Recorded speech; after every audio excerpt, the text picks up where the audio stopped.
안녕하세요. 저는 20대 후반 여자입니다. 저는 지금 제 2의 인생을 살고 있습니다. 그 얘기를 한번 해보려고 이렇게 사연을 보내게 되었습니다. 제 인생의 제 2막을 열어주신 사람은 다름 아닌 새언니입니다. 새언니는 제게 정말 구원의 빛이자 천사 같은 사람이에요. 저는 정말 저런 새언니를 데려온 오빠를 꼭 안아주고 싶다는 생각이 난생 처음 들 정도로 새언니는 제게 또 다른 신앙이 되었습니다. 제가 새언니 말 한마디에 껌뻑 죽고 이렇게 잘 따르게 된 이유는 당연히 있어요. 바로 새언니로 인해 제 청춘이 이제 나름 괜찮아졌단 것이 이유죠. 사실 저희 집은 매우 매우 가부장적인 집안입니다. 여기에 소개된 다른 가부장적인 집안들과 비교가 되지 않을 정도로 정말 심한 편입니다. 드라마에 나올 법한 남자는 하늘이고 여자는 땅이다의 사상이 찌들린 전형적인 가부장적인 집안이죠. 오빠와 저는 6살의 나이가 차이가 나고 새언니와 저는 3살의 나이 차이가 있습니다. 새언니와 약 5년 전쯤에 결혼을 하였는데 제 나이가 24살이었죠. 저희 집은 그때에도 아주 철저하게 오빠와 아빠를 중심으로 집안이 돌아갔어요. 먹을 것을 차별하는 것은 아주 당연했습니다. 오빠랑 아빠는 4인용 식탁에 매 끼니마다 고기나 생선 등등 단백질 덩어리들만 먹었고 밥도 뽀얀 쌀밥을 먹었어요. 저랑 엄마는 식탁에 앉지도 않았고 옆에 조그마한 상을 펴서 나물을 무친 거라던가 고기 없는 고깃국 등을 먹었죠. 소세지나 돼지고기, 소고기 등등 저와 엄마가 먹을 수 있었던 고기들은 죄다 아빠와 오빠가 먹다 남긴 것들이었어요. 저와 엄마가 먹었던 밥들도 뽀얗고 새하얗긴 개뿔, 덕지덕지 달라붙어 잘 떨어지지도 않는 오래된 밥을 전자레인지에 데워 먹었어요. 한 번 먹은 반찬은 오빠랑 아빠는 손도 안 대서 저랑 엄마가 잔반 처리하듯 먹어야 했고 밥이 남아도 꼭 새로 밥을 해서 아빠랑 오빠를 주고 저랑 엄마는 식은 밥이나 오래된 밥을 먹었죠. 그런데 그게 제가 어려서 아기였던 시절부터 너무 익숙하고 당연하게 행동을 해서 어느 정도 클 때까지 차별이란 사실을 몰랐어요. 그게 가족 중에서 저만 그렇게 먹는 게 아니라 엄마도 아주 당연하다는 듯 함께 행동하니까요. 그냥 좀 유별나다 싶은 정도로만 알고 있었던 것 같아요. 그리고 당연히 과일을 깎는 것도 설거지와 빨래를 포함한 집안일을 하는 것도 전부 저와 엄마의 몫이었습니다. 저는 7살 때부터 청소기를 돌렸던 기억이 나요. 그때부터도 엄마는 제게 항상 말씀을 하셨어요. 주연아, 엄마가 집을 비우거나 아프거나 할 때 네가 아빠와 오빠를 위해 집안일을 해야 해. 알았니? 라고 말이에요. 제가 할 수 있는 대답은 네, 알겠어요, 엄마 뿐이었어요. 그런 말을 어렸을 때부터 들어서 그런지 저도 제가 하는 것이 당연하다고 생각했어요. 실제로 엄마가 아프거나 병원에 입원하시거나 했을 때도 어린 나이였지만 집안일도 제가 다 하고 밥도 차렸거든요. 물론 설거지까지 제 몫이었죠. 당연히 거기에서 차별은 끝나지 않았어요. 당연히 입는 것도 차별이 많았어요. 저는 오빠와 6살이나 차이가 나니까 성별이 달라도 매번 오빠 옷을 물려 입었어요. 소매를 걷고 다니고 바지단을 줄이고 그런 식으로요. 그래도 옷은 제가 2차 성징이 오기도 하고 오빠가 성장기에 쑥 커버려서 제게 옷이 너무 커지기도 해서 그때부터는 따로 입긴 했었지만요. 그렇게 살다가 점점 제가 나이를 먹고 학교에서 사귄 친구들과 함께 지내다 보니 알게 되었어요. 저희 집안은 유별난 집안이 아니라 그냥 답이 없는 집안이고 혀를 내두르게 되는 집안이란 것을요. 그때부터 공부도 미친 듯이 했었던 것 같아요. 본능적으로 알았던 거죠. 집구석을 나가야 되겠다는 사실을 말이에요. 그래서 그런지 저는 공부를 꽤 잘하는 아이로 컸습니다. 엄마 아빠는 그래도 제가 공부 잘하는 것을 자랑스러워 하셨어요. 포인트가 묘하긴 했지만요. 공부머리가 오빠에게 안 가고 제게 온 것을 탐탁치 않아 하셨거든요. 그래서 그런지 제게 학용품을 사는데 쓸 돈은 넉넉히 주셨지만 오빠가 과외를 서너 개씩 할 때 전 독학으로만 공부했어요. 그래도 오빠를 가르쳐주는 수학과외 선생님께서 저를 무척이나 대견하게 생각해 주셔서 엄마와 아빠에게 말해 수학과에 하나만 겨우 들었네요. 아직도 그 선생님께 참 고맙습니다. 오빠는 그렇게 공부를 해서 서울 상위 10위권 내의 대학에 철석 붙었고 6년 뒤 저는 스카이 중 한 곳에 입학하게 되었어요. 다른 집과 달랐던 점은 저희 부모님은 제가 공부하는 것을 지원을 해주셨던 것 정도입니다. 적어도 등록금은 부모님이 부담해 주셨거든요. 저도 성인이 되다 보니까 엄마와 아빠가 제가 어렸었던 시절처럼 대하지는 않더라고요. 하지만 그렇다고 집안 자체의 가부장적인 분위기가 사라지지도 않았죠. 그런데 지금 생각해보면 그때부터 오빠가 제 편을 많이 들어주었던 것 같아요. 셈을 해보니 제가 성인이 되던 해부터 오빠가 새언니와 연애를 시작한 시기였더라고요. 뭔가 그 시점부터 묘하게 오빠의 태도가 달라졌었던 것 같아요. 제가 오래된 밥을 먹든 말든 식은 밥을 먹든 말든 신경은 쥐뿔도 쓰지 않던 놈이 라면에는 식은 밥이 제격이라며 제 식은 밥과 본인의 쌀밥을 바꿔 먹기도 했고 저녁을 먹다 말고 식탁에 있는 고기를 저희 작은 상에 덜어주기도 했고 어떤 날에는 몰래 제 방에 들어와 용돈을 쥐어주기도 했거든요. 그리고 설거지도 도와줬어요. 원래 저희 엄마가 오빠랑 아빠 손에는 물 한 방울 안 묻혔거든요. 그런데 엄마 몰래 부엌에서 꺼내 먹는 척 하면서 헹구는 거나 접시를 정리하거나 뭐 그렇게 사소한 거라도 도와주더라고요. 생전 제 생일이 봄에 있는지 여름에 있는지도 모르는 놈이 제 생일엔 왜 케이크 안 사주냐고 자기가 나가서 헐레벌떡 사오기도 하고 수상한 기색이 물씬 있었어요. 그때부터 오빠 새끼에서 오빠 놈으로 제가 마음속으로 승격을 시켰던 것 같네요. 그때는 솔직히 속으로 밥을 잘못 먹었나? 머리가 헷가닥했나? 별 걱정을 다 했던 것 같아요. 그러던 어느 날 오빠 놈의 이상행동도 어느 정도 익숙해졌을 무렵이었고 제 나이는 23살이었습니다. 하루는 오빠가 거실로 저희 온 가족을 부르더니 갑자기 폭탄 선언을 하더라고요. 저 결혼하고 싶은 여자가 있어요. 라고 말이에요. 그때 오빠 나이는 29이었고 새언니는 26이었어요. 엄마와 아빠는 오빠가 연애하는 낌새는 진작에 눈치를 채신 듯 하셨고 데려오라고 하시더라고요. 저만 놀랐죠 뭐.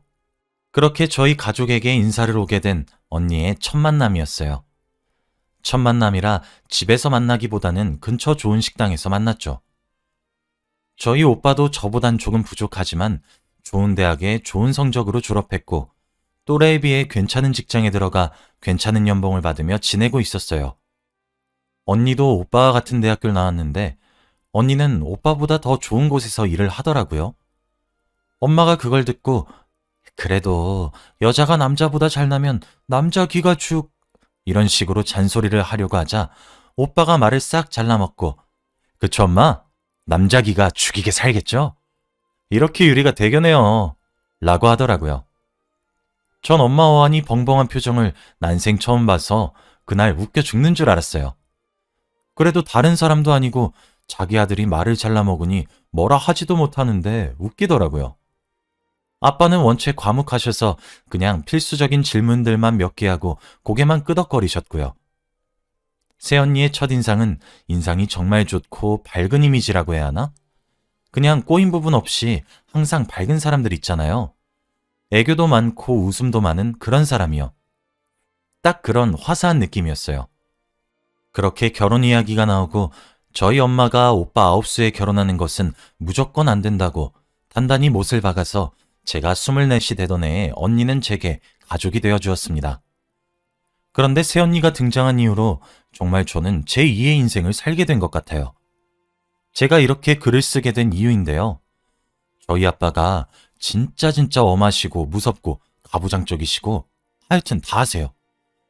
그렇다 보니까 저는 대학 시절에도 OT와 MT는 꿈도 못 꿨어요. 외박이 아예 불가능했거든요. 클럽? 정말 한 번이라도 놀러가 보는 것이 소원이었고 친구들과 여행도 가고 싶었어요. 그런데 무조건 당일치기였고 당일치기 여행하는 날만 밤 10시에 들어올 수 있었어요. 1시간마다 여자인 친구랑 함께 엄마나 아빠가 주문하는 포즈로 사진을 찍어서 여자친구랑 간 것도 인증해야 했고요. 진짜 저도 지금 생각해보면 어떻게 살았나 싶을 정도다 싶긴 하네요. 그런데 제 통금 시간이 사라졌어요. 그것도 새언니 덕분에 말이에요. 그날은 아직도 생생한 것이 일요일 오전이었어요. 새언니가 오빠랑 저희 집에 점심을 먹으러 놀러 온 날이었죠. 그렇게 서로 대화를 주고받으면서 밥을 먹다가 어쩌다 통금 이야기가 나오게 되었어요. 아가씨, 통금은 언제까지예요? 저요? 당일치기 여행하면 밤 10시까지고 평소엔 8시까지예요. 에이, 아가씨, 건강한 반항도 좋은 거예요. 어머님, 아버님, 저도 원래 통금이 엄청 엄했는데 막상 몇 번 어기고 이렇게 지내니까 어느새 흐지부지 되던 거 있죠? 아가씨도 조금은 늦게 들어와도 되지 않아요? 새언니가 방실방실 웃으면서 살갑게 말하는데 그때 전 느꼈죠. 24년 제 인생 중 오늘은 혁명의 날이 될 것이란 것을요. 저희 아빠는 새언니를 무척 좋아하세요. 저도 사실 오빠와 아빠 중심인 집안과 엄마 등살에 조금 무심한 사람으로 자랐거든요. 그래서 정말 꿈에도 몰랐는데 저희 아빠가 새언니의 애교에 살살 녹더라고요. 매사 어떻게든 트집 잡을 건덕지를 찾아내는 매의 눈을 가지고 계셨던 아빠였는데 새언니가 방긋방긋 웃으면서 얘기를 하면 그래 뭐 네 말도 일리가 있지 라고 편을 들어주셨거든요. 새언니가 제 통금을 늦추는 제안을 했는데 옆에서 오빠는 언니 바보이기 때문에 그래 그것도 좋지 여보가 현명하네. 하긴 나도 동생 나이였을 때는 통금이 없었던 것 같기도 해 라고 하며 앉아있고 언니 맞은편엔 아빠도 아무 말 없이 침묵하고 있었어요. 그랬더니 엄마가 속에 천불이 나셨는지 쓸데없는 소리 하지 말고 밥이나 먹자 라고 하셨고 저희는 밥을 먹었어요. 그렇게 제 혁명은 여기서 끝이구나 싶었죠. 밥을 다 먹고 거실에 둘러앉아 과일을 깎고 있었어요. 언니가 또 통금 얘기를 하더라고요. 이번엔 아빠가 나서서 요즘 세상이 얼마나 험한데 하셨고 엄마도 괜한 바람 넣지 말거라. 얼마나 위험천만한 세상인데. 마음 같아서는 낮에도 집에만 두고 싶다 라고 하셨죠. 저도 그쯤에서 포기하고 있었는데 새언니는 아니더라고요. 하긴 그쵸. 세상이 얼마나 험한지. 정말 세상에 나쁜 사람들이 문제인데 왜 험한 우리 아가씨가 피해를 봐야 되는 건지. 제가 그래서 며칠 전에 알아봤는데 요즘 호신용품이 정말 잘 나오더라고요. 그래서 호신용 스프레이랑 사이렌이에요. 이거 제가 어제 한번 틀어봤는데 소리가 엄청 크더라고요. 그러면서 호신용 사이렌을 켰는데 진짜 집안이 떠나갈 정도로 크게 울리더라고요. 저도 안 그래도 아직 어린 우리 아가씨 혹시나 위험할까 싶어서 한번 샀어요. 라고 했죠. 저희 아빠도 보통 새언니가 의견을 내면 그래 그러렴 하던 분이셨는데 제 통금에 대해선 조금 고집을 부리시더라고요. 그래도 나쁜 일이 생길 수도 있고 질 나쁜 아이들과 어울릴 수도 있지 않니 하시면서요. 그랬더니 새언니가 에이 어머님 아버님 그럴 리가요. 아가씨가 그런 사람들과 어울린다고요? 말도 안 돼요. 아가씨가 어머님과 아버님의 현명한 부분을 24년 동안 얼마나 잘 배웠겠어요.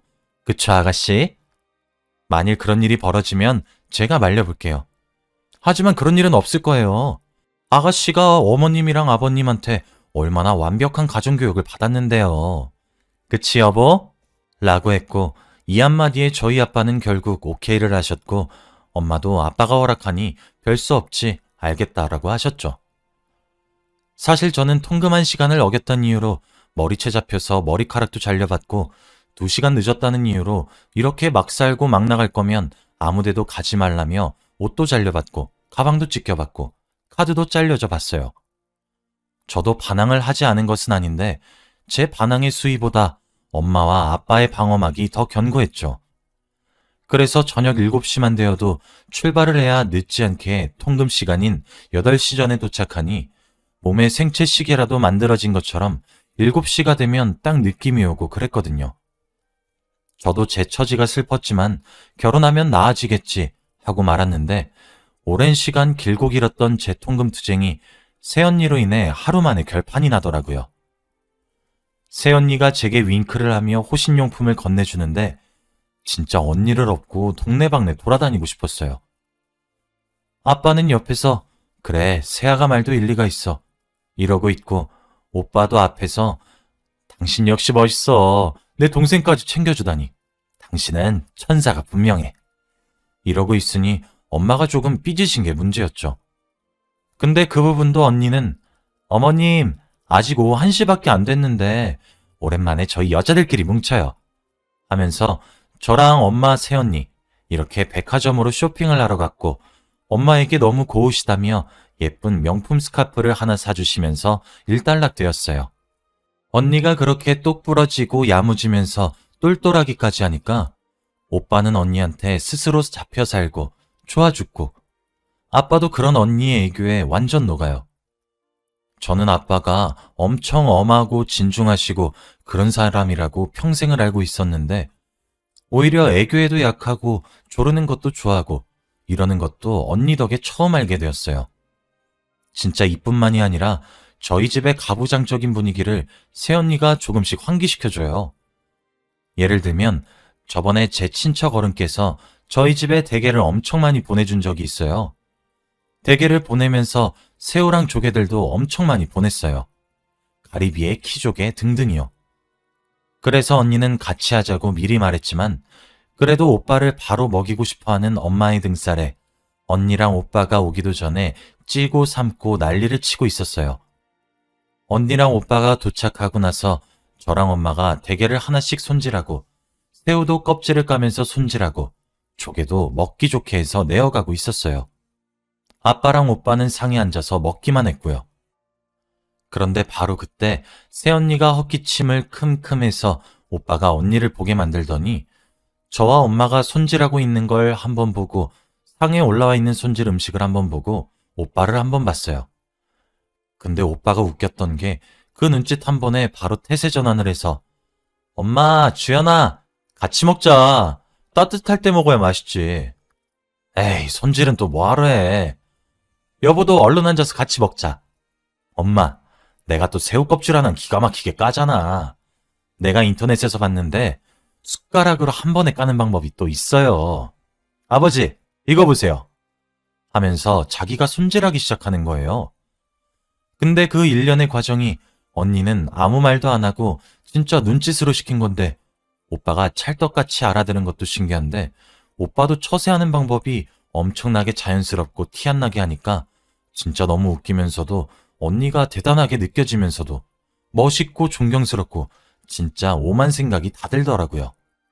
그때 처음으로 오빠랑 아빠랑 같은 타이밍에 식사를 시작하고 같이 끝냈던 것 같아요. 아빠도 오빠가 가르쳐준 방법이 신기했는지 손수 껍질을 까서 드시는데 제겐 나름 충격이었습니다. 이런 식으로 오빠가 슬금슬금 부엌에 드나들기 시작했어요. 원래 엄마가 오빠 부엌에 오는 거 진짜 싫어했거든요. 근데 장남이 그러니까 엄마도 딱히 크게 화는 안 내시고 그러더라고요. 그러다 언니가 임신을 하게 되었어요. 심지어 아들과 딸, 쌍둥이였죠. 이란성 쌍둥이요.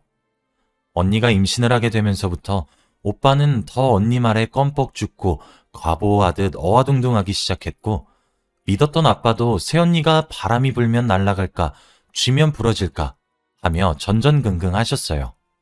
어느 정도였냐 하면 새언니가 목마르다는 말에 아빠가 직접 물을 떠다 주셨다니까요. 그리고 엄마도 그런 꼴 보기 싫다 싫다 하시면서도 언니 몸에 좋다는 보약을 한 재 짓고 그러셨어요.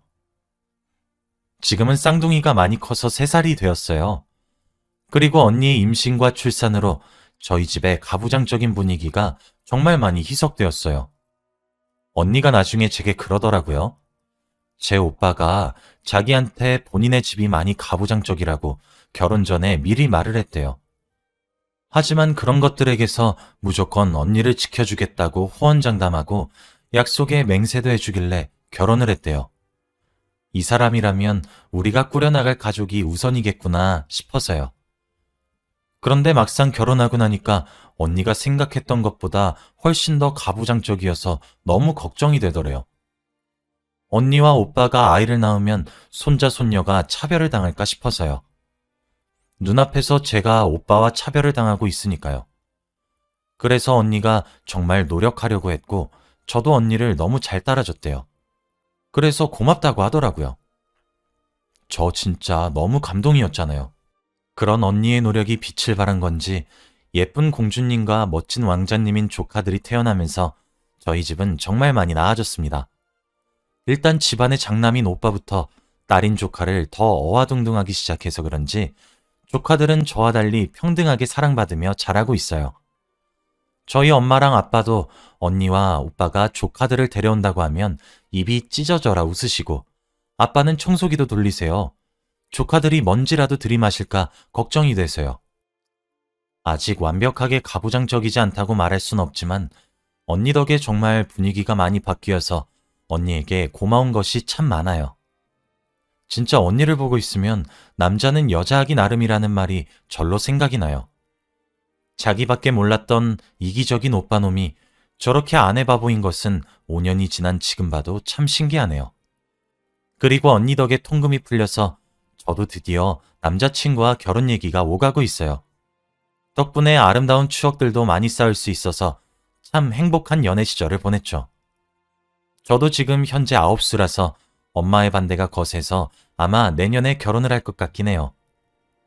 이 글을 빌어 제 혁명을 이끌어준 새 언니에게 무한한 감사를 드리며 그런 언니를 가족으로 만들어 데려와준 오빠에게 너무 대견하다고 말하고 싶네요. 제 이야기는 여기까지입니다. 긴 글 읽어주셔서